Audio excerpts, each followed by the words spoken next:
discuss about applying ITIN for your Indian spouse. So applying ITIN for any individual is pretty straightforward. You complete the form W7, attach your tax return, certify your passport, and send it to the app. Right? When applying ITIN for your Indian spouse, there are certain things you need to remember. One of it is the spouse working in India, and does she have income? If she has income, he or she has income, then that income needs to be taxed on the US tax return.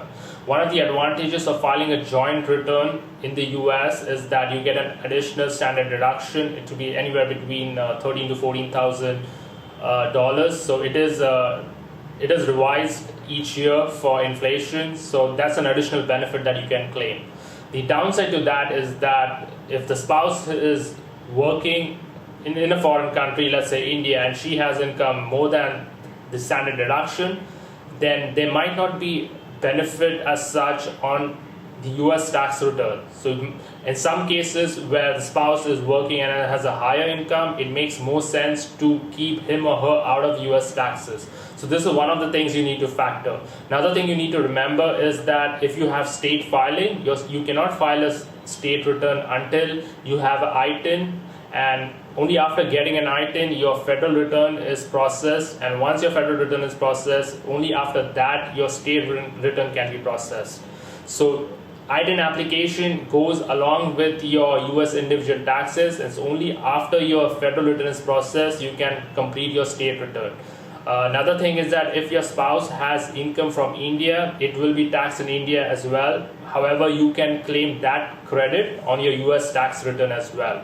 And finally, you need to remember is that if your spouse has certain foreign assets like a bank account in India, or mutual funds in India, or a rental income from India, all that income will be again taxed on the US tax return. Even if some of the income is not taxed in India, that income needs to be reported on the US tax. So these are the certain things that you need to remember when you're choosing to file jointly. A lot of clients come to me asking to file a joint return for their spouse, but completely ignoring the fact that the spouse does have some income in India that they need to report on their US tax return as well. A non-resident cannot file a joint return without taking an election. The election is called 60-13 G or H depending on your situation.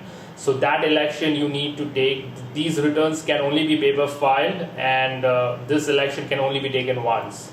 So these are certain things that you need to remember if you're choosing to file a joint return with your spouse. Applying ITIN, getting ITIN is pretty straightforward, but there are other tax implications that you need to be aware of.